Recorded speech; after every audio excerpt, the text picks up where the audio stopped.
on blast. And we are live. This is the Wrap It Up on Blast Raps post-game show. As always, my name is Sheldon Alexander, and this episode of Wrap It Up is brought to you by Clean Cuts Barbershop, 2013 Danforth Avenue in the East End of Toronto. Clean Cuts, the multicultural barbers that will always keep you fresh for any and all occasions. So go see Skip and the crew. As a wise man once said, tell them that I sent ya. Check them out on Instagram at Clean Cuts Toronto or give them a call 416-917-4833 to book your appointments now. Raptors fans, can I hear you? Can I hear you right now? We late night. We here. It's past midnight, but the Toronto Raptors win. Huge win. Shorthanded. No Kyle Lowry. No Serge Ibaka. Doesn't matter. You're going up against LeBron. Doesn't matter. Going up against AD. Doesn't matter. Who? Wow. As always, my name is Sheldon Alexander. Thank you guys for tuning in. We are here live on Twitter at Shell Alexander after each and every Toronto Raptors game. Same thing goes for Instagram when I can get the feed up and running, which right now it's messing with me, but it looks like it's coming up now. But we are here live on Twitter, as mentioned, after each and every Toronto Raptors game at Shell Alexander to break everything down. Same thing goes for Instagram at Shell. Nope, Instagram's what? Sheldon Alexander. There we go. I should learn my own name, huh? Well, if it's too late for you, you're just going to catch the beginning to see how hype we are after this win, or you want to just tune in tomorrow on your commute to work, we got you covered because this becomes a podcast, which you can find on iTunes, SoundCloud, Google Play, and on YouTube. Like and subscribe. Tell your friends. Spread the movement because we're hype and we here. And it's nights like this why we're happy to have this podcast, right? Because that's a big-time win by the Toronto Raptors. I'm here with Q. Q, what's going on, man? I'm good, man. I'm glad to be here. Man. You know, I think we all came into this game thinking, all right, Raptors are down, Kyle's not playing, Serge's not playing the Lakers. Yeah. You know, kind of just hoping for the best. Yeah. And we got a show tonight. We got a show, and don't worry, people. I'm gonna get to the comments because there's tons of comments filtering in. People are fired up, whether you're on Twitter or Instagram. Really appreciate you guys tuning in, and we will get to the comments because again, this is why we do this. This is the group text that I always refer to that we brought to the mainstream from last year to this year. We here for nights like this. I'm gonna be honest first off, and I don't know how many people are gonna be real honest, but I'm gonna keep it a buck. I was not expecting anything near to that.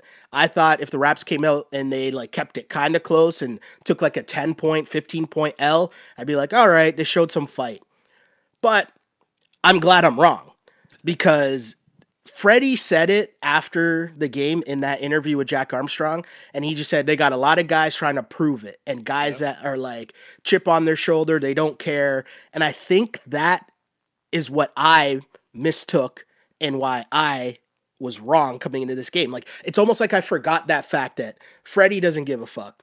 Pascal doesn't care. These are guys coming from nothing, right? Yeah. Then you go, and who are the big boys tonight? And I know who I think the player of the game was Terrence Davis and Boucher. Definitely. Those two dudes. Boucher. Those two dudes out of nowhere, they're not afraid of anything. They don't care. Boucher's blocking LeBron, coming down, driving into him. It doesn't matter. You look at the box score tonight, and Chris Boucher off the bench, 15 points, 7 of 11, 3 blocks, 2 steals. And the play to me was the one time LeBron drove, Boucher blocks him, and then Boucher came down the other way and got the and one. And I looked at you yeah. And I think that made it an 8-point lead. Yeah. And I was just like, are we here? Is this real life? He came to the ball tonight. There's another play where he got the block on the defensive end, beat everybody down the court for the alley-oop from Fred. So he came to play tonight. And I think Nick Nurse has done such a good job. I mean, the organizational strength, I think the overall takeaway from a game like this, and I don't know if this is sustainable. I don't know.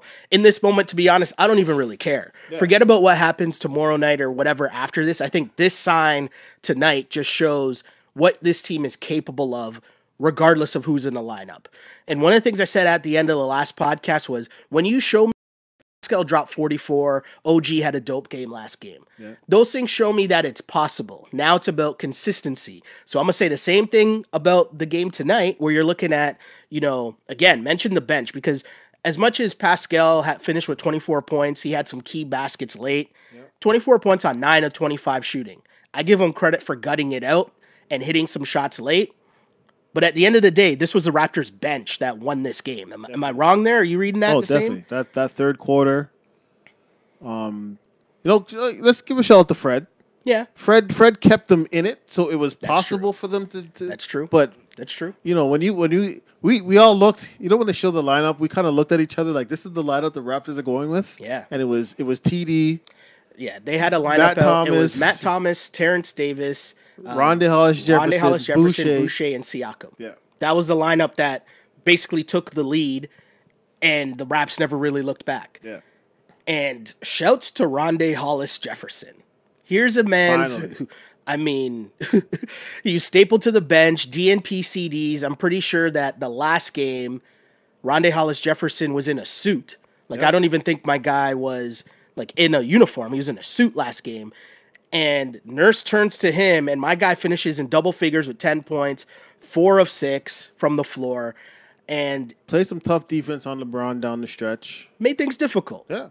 And it's funny you bring that up, too, because I think that's what Nick Nurse has always been wanting, right? That's what he was getting frustrated with in training camp, where he kept mentioning the fact that dudes are not willing to play the championship level defense that this team is capable of. Right. If you're not going to do that, you're not going to play. So I thought it was key to see Rondé get some minutes, bang with LeBron a little bit here, and just make things difficult because at the end of the day, the other side of that whole Nick Nurse thing was on offense, it's easy. They move the ball. Everyone shares the ball. And how did Rondé Hollis-Jefferson get his points? Everything was rolling to the basket. Cutting, getting the pass, hitting layups. Mm-hmm.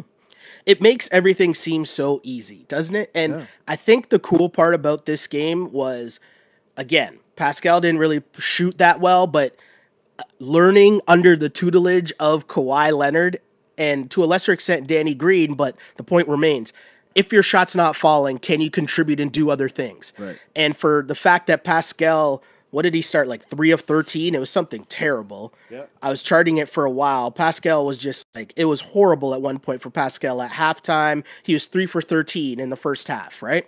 And the one thing, though, that is so important and why I keep bringing up Kawhi and the things that I feel like are left over from him is that even if your shot's not falling, can you affect and contribute to the game?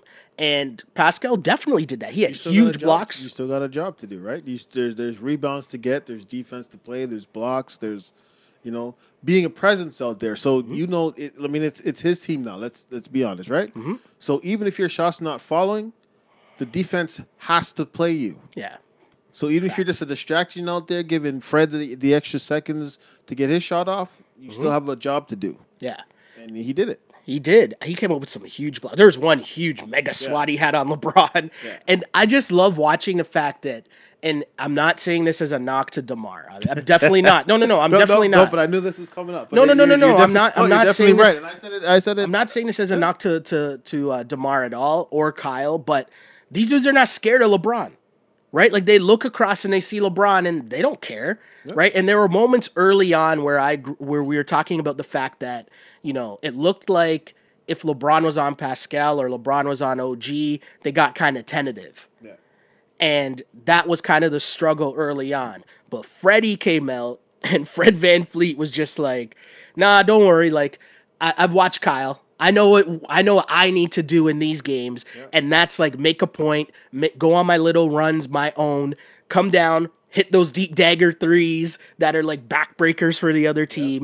Yeah. And you're right. Fred VanVleet, after I was on him the past few games saying that after the first game of the season against the Pelicans, Freddie really struggled with the shot. Yeah. In this game, he did a little bit of everything, no?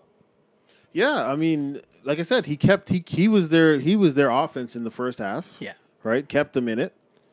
Hit some key shots to either stop the Lakers' run or extend Toronto's run when they come back. Yeah. I think Jax hit a most, they were counterpunching, Yes. right? Yeah. And it was mostly coming from Fred, Yeah. right?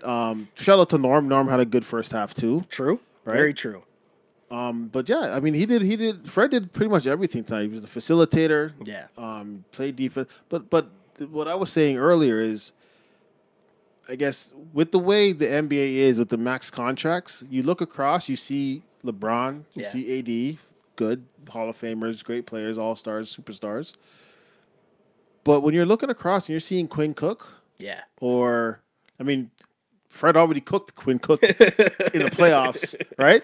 Quinn Cook Already. knows about Fred. He already got VanVleet, cooked, yeah. right? But then you're looking at Alex Caruso, and you're going like, maybe yes, LeBron and AD are going to get theirs, but these other guys ain't better than me. Yeah, there was a solid run there where the Raps, the Lakers blew out the lead. It was about 11 at certain points. It was into double digits, but the Raps kept it close. And the Lakers, for their part, it was a 23-11 run by the Lakers. But there were certain points there where, as you mentioned, Freddie kept the minute, and you mentioned Caruso. There's back-to-back plays where he looked at Caruso in that second quarter and just was like, that's cooked food, right? Yeah. Like, he just blew by him, lay in, back-to-back plays, and he just wouldn't let the Raps get bullied by the Lakers because it looked like it was on the brink early. And remember that situation where Dwight Howard fouled Pascal, was it? Or Pascal fouled Dwight, whatever happened. But they're talking trash back and forth, and then you see Kyle step up, you see Boucher step up, and of course, Big Jam steps up. And as I always remind you, Big Jam is a Toronto man's, an Eastern Commerce man's, and you do not want those problems. I will always try to tell people that. You do not want those Big Jam problems. But right there again, it's another sign where certain teams might catch some feelings, right? The Lakers, Showtime and Dwight's dunking and he's laughing to hyping up the crowd. LeBron made it look easy in the first half. He had the damn near, he had like 9 assists already in the first half and 9 points. And I looked at you and said, when did LeBron do that? Like, I didn't even notice. Yeah.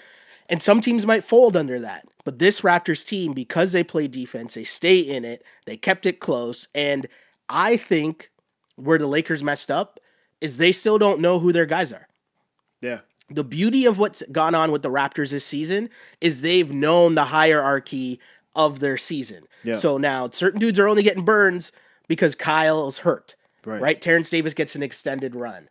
Rondé's only getting out because there's no Serge. There's no Serge. Yeah. Boucher's getting extended run only because Serge is out. Right. When you look at the Lakers, they still don't have a rotation. Yeah. And so you look at a guy like Troy Daniels who was wetting shots early, and then my guy didn't even really play in the second half. How does that make sense? I don't know. And even that's what I was saying. Like even during that run, where the Raptors went up double digits, and you look at the lineup, and they had their guys in there. They had Kuzma, they had AD, they had LeBron. Yeah. But then you look and you still see Caruso playing the point when Quinn Cook had a good first half. Yeah.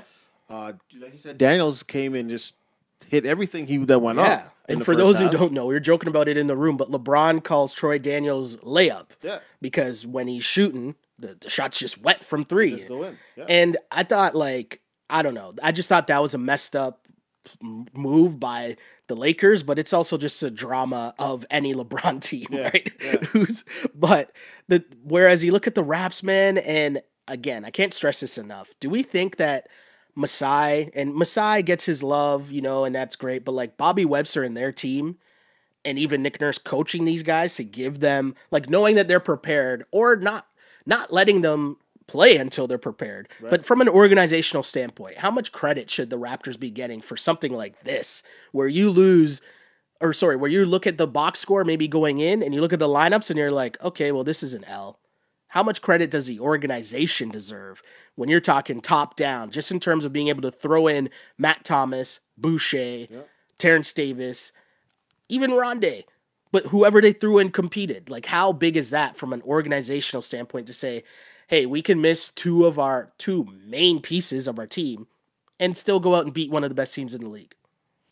Yeah, I mean, when you look at it on paper, other than Marc Gasol, I'm trying to think here. Everybody else played in the G League. Yeah. Right? Pretty much, right? Maybe not OG.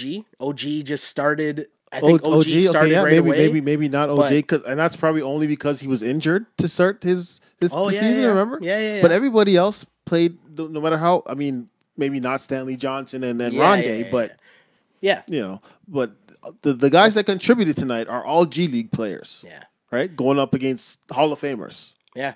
and it didn't matter. Didn't matter at all. I mean, you look at Marcus Gasol. Marcus Gasol he played 33 minutes in this game, but we know Marcus Gasol, what he does is beyond the stat sheet, right? Like it's not that.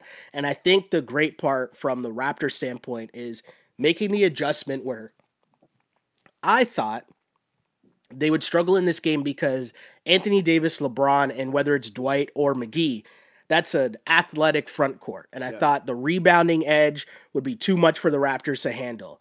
And, they did get out rebounded, but the way that the game was played, I feel like the Raptors took it to them and used their advantage. Instead of like trying to match Gasol's minutes or whatever and yeah, play big, they played smaller with Boucher, which allowed them to be more athletic and run the floor, which the Lakers weren't really prepared to do. they LeBron weren't in year doing. 17 can't do that for a whole game. Yeah, They don't really have a point guard to right. like really run the floor and push the pace. So when the game settled down, you saw AD do his thing, get some buckets here and there, but you look at this game and LeBronto is officially over, right? Oh 13 no, points for LeBron. but wasn't that done? Wasn't that done last year? Like It was. when, It was. I just wanted to I wish say I had a ring LeBronto. to like the. I just wanted to say LeBronto for the jokes. Yeah, that's long gone. Facts are facts. Right? True story. LeBron finished again 13 points on 5 of 15 shooting. A bad shooting night for LeBron. Anthony Davis 27 points on 10 of 20 shooting. Only 8 rebounds for AD. LeBron with a triple double though, but LeBron needs to score if the Lakers are going to be good. I think Kuzma came and gave them a little bit off the bench. He hit some shots late, but overall, but also missed some shots down the stretch too. yeah, I don't think he was And a contributor. and Siakam looked at Kuzma like cook food He every did. time He did. that switch happened. He did not respect Kuzma at all. He looked up as like, I'm taking you to the basket each and every time. I respect it.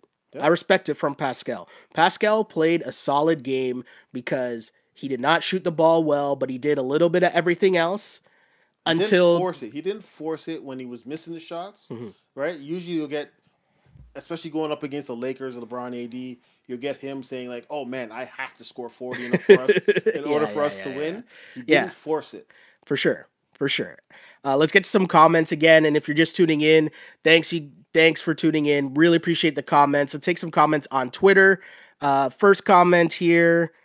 JF Herrera says, defense over everything. It goes back to last year, and it's a true story statement because no matter what, you're not playing if you don't play defense. And defense will always keep you in games, especially in this NBA where we know people don't play defense. Exactly. Let's see. Another comment here says, the boys killed it tonight. That's from Logan Christie. That was the hypest night this season. Am I right? Definitely the biggest win. I say the thing I say all the time is I'm about the big boy games. That's when I learn more about about the team, right? And so when you look at the squad and you say this is what you did against the Lake Show, okay, I like it. I like it. And they not struggled, but they didn't come out the gates properly against the Bucks. Right. Took an L there, and the Celtics they lost a tight one. But you're telling me you go on the road in LA, backs against the wall, missing two, like that's a nut check game, and they showed up. I think especially when obviously the highlight game is tomorrow night, right? But for you to come I think that's more media. I think the media makes it that, but I think the Lakers and LeBron is still always a thing, man. Obviously, but I think I think they still want, deep down, they still want to have a good performance tomorrow. Yeah, totally. Right? Totally, Obviously, yeah. anytime. I know what you're saying. Yeah. Whether the Lakers are good or bad, it's still prime time. I know what right? you're saying. Yeah, yeah. But you still want to come out and if you have to take one of two, you'd probably want it to be the Clippers. And I think too that there's a lot of with the Kawhi game, there's some like we good. Yeah. We're good without you. Exactly. Like that's fine. Like I understand the decision you made, but we good. Thanks for the chip. But we good. I think that's kind of dope looking into tomorrow. I asked the question, Who do you guys think was the MVP of the game? Austin checks in and says he thinks Fred was the MVP of that game. And Fred had a Kyle Lowry-esque game where what I mean is a lot of the things that he did to help the team might not show up in a box score, Yep. but the way that he led the team, he was a stabilizing force. I think he did a really good job in that sense. But I'm still rolling with Boucher. Boucher was the X factor, man. Those blocks was it LeBron that he pinned? I think it was AD. I think it was AD. But yeah, the presence and the key. Boucher is obviously undersized, but the fight. When Dwight and Pascal was there, Boucher was there always, talking shit. You know, Boucher is always the first one to step up. He was there talking shit. He's always. I remember the playoffs last year with Giannis. Right, and Boucher's always there, like he's not scared, man. He's not scared. He stands up like he has it, and I appreciate that. I like it. He stands up like he has it. I just took it what you just said. You know what I mean? Like we don't need to explain what that means. Okay, we don't need to explain what that means, but I just took it what he said. Stop it. But Chris Boucher finishes this game. He had 15 points again, and I'm gonna shout out one of our day one listeners, Jeff Berg, who always comments in, whether it's on YouTube, and he's been checking in on Twitter a lot. And he said he's been begging for Chris Boucher to get more minutes, even going back from last year. And it was more based off the fact that give the guy a chance, and you need to give him like extended minutes to really give him a run. And while I might not have agreed with that, I think what happened with the Raptors here, when you look at it, all this time you're just making them work more. You're making them sizzle a little more in the lab. You're making them hungrier. Yeah. And you see now where you're a G League MVP, a G League Defensive Player of the Year, which means you have to defend when you step into the game, right? Yeah. And if you're getting fouls, whatever, we don't care because you're at least beating off shots and you're being a presence inside. But I looked at you a couple times in this game where I was just like, yo, man, let the man shoot. Not mad at the man at all. Let the man shoot. He was aggressive on the glass. He was grabbing rebounds, getting offensive rebounds. I just think to see Chris Boucher now, like, can he be a consistent contributor for the Raptors? And I think this is the point of these next couple games. Obviously, it's Lakers, Clippers with Kawhi. You're going to Portland against Lillard. So there are some big games, but I think the whole thing here is what we've been saying is you can't go through the season playing 7 guys. True. Right? Yeah. So this right now is who is 8, 9, and 10, who we can rely on when we want to give Kyle a break, Mark a break, Serge a break, whoever a break. Yeah. Right? And this is what I think. I think you can play Boucher in limited minutes and know he's coming off, he's going to give you energy, and he's not shook. Yeah. Right? Yeah. Boucher's not going to come into the game and afraid to shoot. Yeah. You know, right? He might shoot more than he's supposed to, but he's not afraid to shoot. He's not coming in the game thinking, oh man, I can't make a mistake because they're going to send me right back to the bench. He's coming in, he's giving you minutes, and he's coming into ball. Yeah. Right? And you need that because Mark is getting up in age. Right, so you're going to have injuries like we're seeing. So you need that guy who's going to come in and whether he's giving you 5 strong minutes or he's got to play 20 minutes, I think Boucher can do that in the right matchup. Yeah. I also think, too, with Boucher, when you go back to last year, he looks so much more under control now than then. Last year when he was checking in, remember, he was just jacking. As soon as he touched the ball, he was jacking up that 3. Now there's a lot more patience. You can tell that he's at least thinking the game through, where maybe he might up fake and dribble, or maybe he's cutting to the basket more to get like a handoff layup or rolling after setting the screen. There's just more to his game where he doesn't look lost, right? And you know, as long as he stays active, that's good enough to get minutes because, I mean, heck, they need him right now. But I mentioned Jeff Berg, and Jeff Berg checks in and says, the Boucher Island I founded is going to be getting filled. Hey, I'm giving you the respect because that is true. You've been on Boucher Island, and yes, ticket prices gone up for Boucher Island for sure. More comments. Another person, Lord D. Swizz says, Curtis Curtis Boucher, that's funny. Chris Boucher, it should say, needs more playing time. I guess with more time, we'll figure out his name too, Yep, eh? definitely. More shouts out here. Logan says Hollis Jefferson killed it, guarding LeBron too. That's something that you just said, Q. Totally true. I mean, that's what he was brought in for, and he's finally showed it, right? Yeah, totally true. Now, if we can only get that last guy on the bench to. Raptor Homer checks in and says, "It's okay to say this early, Shell. What a time to be alive." I don't know if I can pull that out yet, but I can't lie. There's part of me that was like, I was watching that game stunned. Yeah. Because I did not expect that. And unlike other Raptor games this season, I was so much like, well, what happens in winning time because who's closing the game? Watching this game, I didn't have that worry. Like, even when, remember the Lakers called the timeout late, Kuzma hits a back-to-back threes, cut it to what, 6? To 6, yep. I still wasn't worried. And I think it was because the Raps knew that someone if they just ran their offense, someone's getting an easy basket. Because the Lakers' defense, they weren't playing D. It's not real. They might have defense at the rim, but someone's getting an open shot anyways, right? Because of the dribble breakdown. I wasn't really worried about winning time this time. I don't know why, but it was just a great sight to see, if as a Raptor fan, to see them put in work like that. LT says, Nurse riding these guys from day one is paying off. Nothing given, everything earned. Facts. Yeah. Right? And the beauty of it all, too, is that you see the results. So how can you argue with it? Yeah.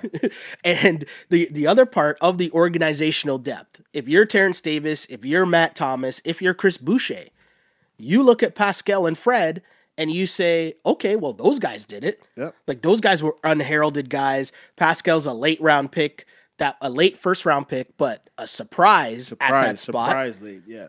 So Fred's undrafted. So if you're Boucher, you're Matt Thomas, you're Terrence Davis, you look at those guys and you're like, well, those guys did it. I can do it too. Yep. And the other story too that I think is really cool that we need to bring up is the Terrence Davis, how much him and Fred's stories are paralleled in terms of Fred had his draft party. He didn't get drafted, then had to go out in front of his friends and family and be like, hey, I didn't get drafted, but don't worry, I've been betting on myself the whole time. Everything's going to be fine. You watch how that turns out. Cool. Yep. Terrence Davis essentially had the exact same thing happen to him where he doesn't get drafted, but the caveat here, which is a new twist in the NBA, is that he was getting offered two-way deals. Yep. Right? Like, teams were going to take him, and his agent was obviously telling the teams, like, no, we're not doing that. Yeah. And so turn those down and fully betting on himself to say, hey, no, I'm going to go to Summer League and I'm going to try to get a guaranteed contract that way without getting drafted. And did it in one game.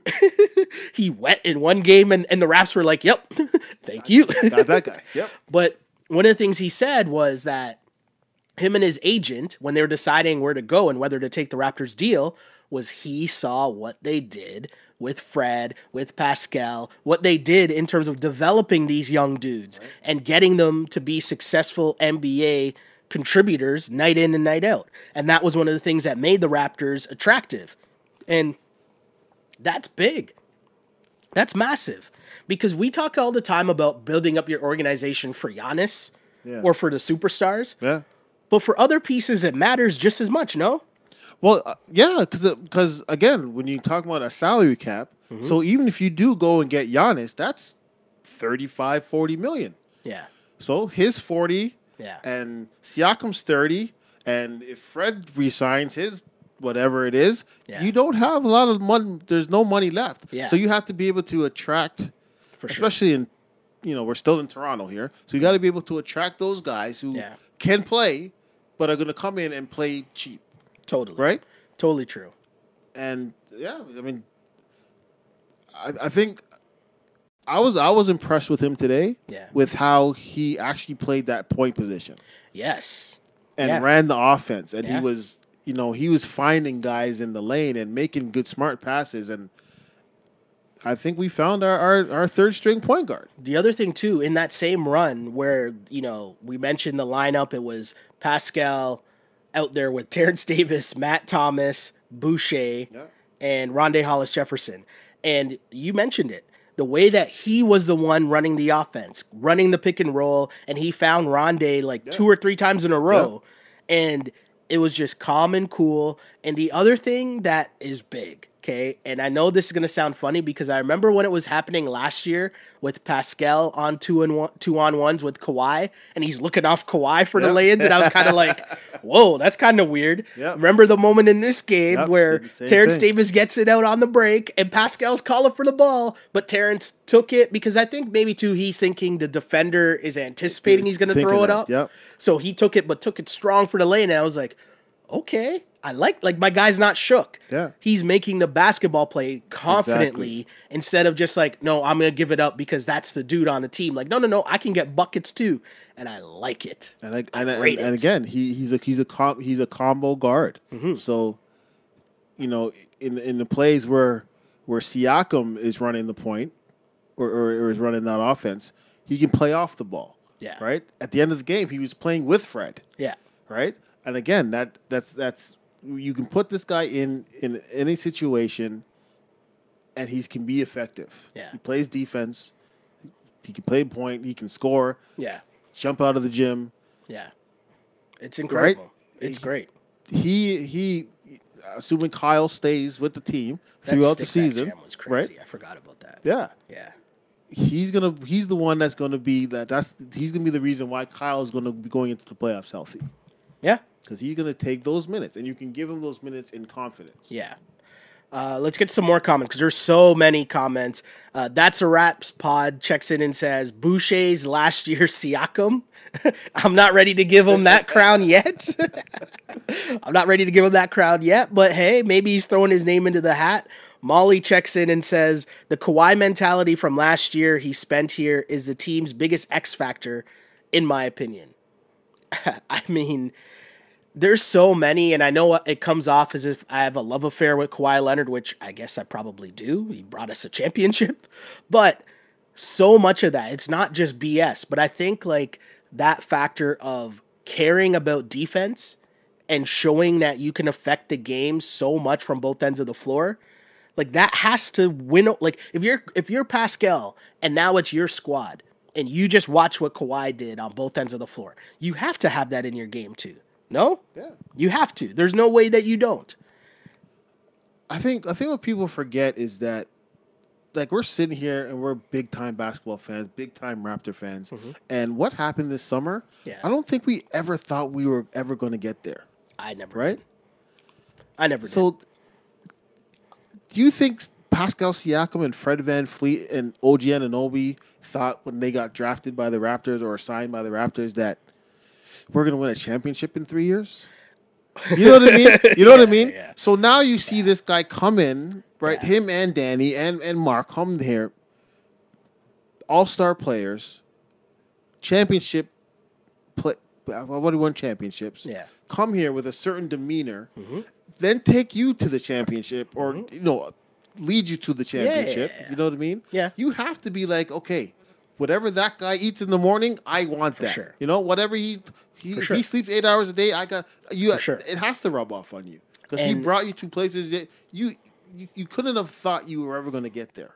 And I keep stressing this too because I feel like obviously the NBA Finals is crazy and it was so like amazing, but the conference finals was also such a crazy ride, being down 0-2 to winning 4 straight to win the conference finals. And of course, we remember the Kawhi shot. But what we forget or what gets lost is how much Kawhi just cooked in that Philly series and how he really dragged the Raptors. Like, they weren't getting much from anyone else. And I think that might have been the switch of, oh, shit, we can win this whole thing. Right? Like, I think that was the moment where it was like, oh, okay, that's the next level, that's the next gear, and it's fine to do all these things in the regular season, but you gotta have that next gear when it's winning time. And that, to me, is a lasting thing that you'll see. Just stick with Pascal, and like they don't get bothered. They don't get bothered in any scenario because they've seen it all by now. So being down 12 in LA to LeBron is nothing. Like, who cares, right? Like, it's not a big deal. They that's what I'm saying. It's like Pascal didn't say, "Oh man, we're down. I have to bring the team back." Right? they just still ran their offense. The defense stepped up.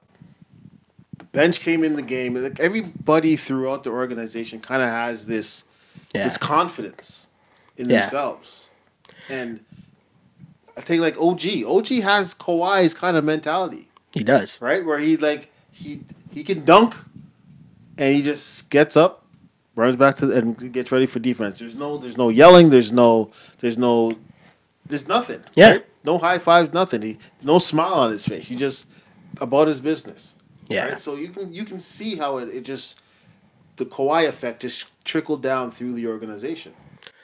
Emma checks in and says, the reason why I said earlier I wasn't really worried in crunch time. Emma says, you weren't worried because the Lakers only have 2 guys.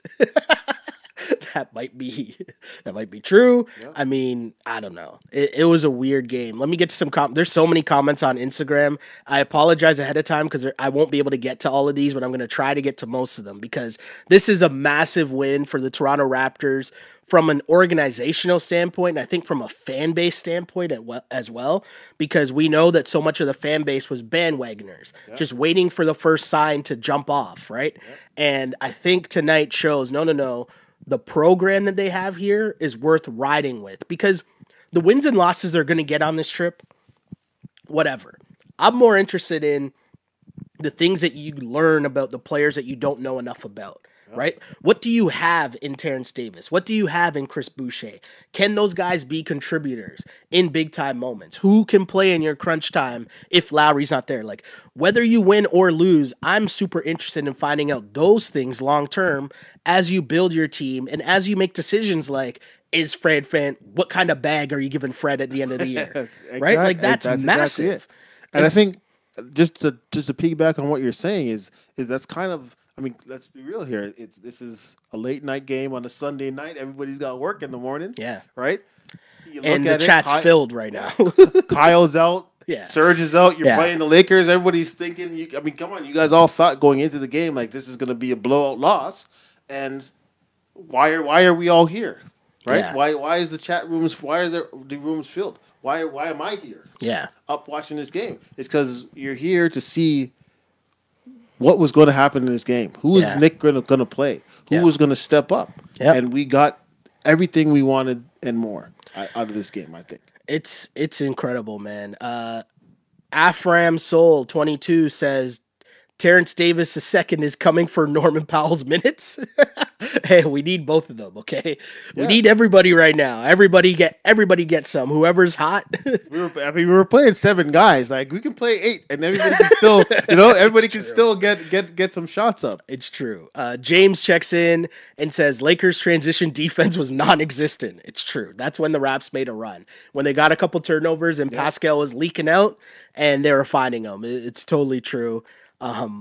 This game was, Pastor Wesley says this game was like a movie plot, straight up. Oh, man. Let's see. People are dissing Marc Gasol right now, and I don't know why. I mean, I don't know what you want. Let me say something here. I'm never going to be mad at Marc Gasol. I don't know how many times I could say this, but Marc Gasol already served his purpose. If he does nothing for the whole year this season and they trade him for whatever, a second-round pick, cool. Not mad. And the way that the effects, we talk about the Kawhi effect, the Gasol effect to me is a ball movement on offense. Don't you think Freddie used to do more ISO foolishness last year? Yeah. And this year he's way more under control and passing the ball around and they're running the offense. I don't know.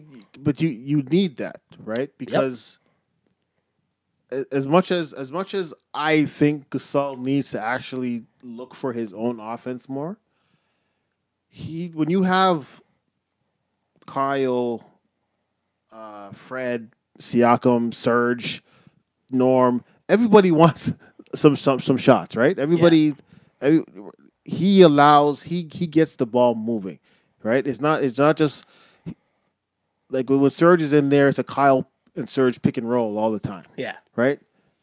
When Mark's in there, the ball's going to the open man. It moves, right? And that allows everybody to get involved, which is what this Raptors team needs to be successful. I'm going to take this last comment here from Instagram that says, we owe Danny Green a shout out. He really came in clutch for us tonight. Yo, I'm not gonna do Danny dirty like that, man. Danny gave us some good minutes last year. Danny was a huge part of the team last year. I'm not gonna be mad at Danny Green, man.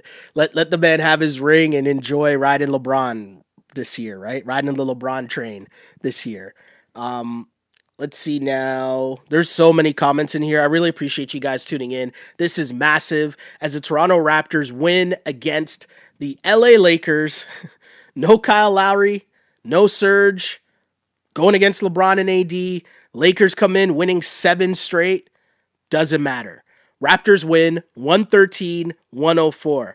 And I know when you look at the Raptors box score, it'll tell you that the high scores, Pascal Siakam had 24 points on 9 of 25 shooting. Yep. Fred VanVleet had 23 points. Solid game for Freddie. 23, 10, and 7. But I'm going to really big up the fact that you look at the Raptors supporting cast. Norman Powell getting the start, finishes with 14 points, 5 of 9 shooting. Great game from Norm in the starting lineup. That's what you want from Norm. Chris Boucher off the bench, 15 points. Mad shout out to Chris Boucher. 3 blocks. 3 block shots, 2 steals as well. Rondé Hollis-Jefferson, in 15 minutes of play, my guy had 10 points, 3 rebounds, 2 steals. Tough defense on LeBron in the fourth quarter. And then Terrence Davis as well. Those guys, I'm shouting out those dudes because those are the dudes to me that really won this game. Pascal and Fred did their thing to like maintain and give you the what you need from your stars to someone to get you into 20s, right? But without the supporting cast, the Raps take an L. But thank you guys for tuning in because this was a massive game. Q, where can the people hit you up? Personally on all social media, simply_just_Q. Then don't forget DDS Caps, at DDS Caps on all social media. Hit us up. Hit me up on either one. I answer on all of those. I appreciate y'all. You know what I mean? It's Sunday, 1 a.m. It's supposed to snow, and you guys are all up here listen to us talk about basketball. Talk about amazing. the Raptors. It's amazing. Yeah, I'm just saying how much I appreciate y'all, man. It's, like I said, this is what we would be doing anyway. Yeah. But to have all of y'all religiously in here, every time I'm here, y'all always show love. Appreciate it. Appreciate y'all. Raptors win. Raptors win, and again, this is heading into another big boy game tonight. I was going to say tomorrow night, but it's 1 a.m., so it's tonight. Same building against the Los Angeles Lakers and Kawhi Leonard. Now, I'm going to be really honest. I said I'd be happy with any win the Raptors got on the rest of this road trip without Kyle and Serge. Yeah. If they beat the Clippers and Lakers on back-to-back nights, I don't know what I'm going to do because I'm just going to, you know what? I'm going to shut up and enjoy the ride because, hey, betting on the culture, betting on the foundation of Masai and Bobby Webster and the coaching of Nick Nurse being able to juggle all these lineups and setting the tone that you're not playing unless you play defense. Hey, Raptors win, Raptors win, Raptors win. Again, 113-104. Thank you guys for tuning in to this podcast. As you can find us live on Twitter at Shell Alexander after each and every Toronto Raptors game, even the late night games. Same thing goes for Instagram. Got another feed there where we take your comments and questions. I try to get to them all when I can. At Sheldon Alexander.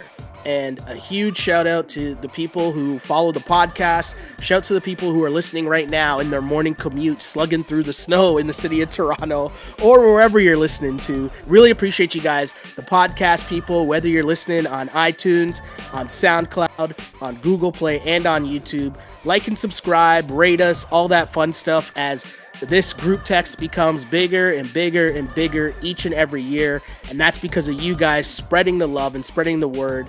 Yep. But huge shouts to all the people wherever you guys are listening to. And again, my name is Sheldon Alexander. Thanks to you guys for repping this podcast as much as you have over the past 2 years, because I really did used to pray for times like this to rhyme like this.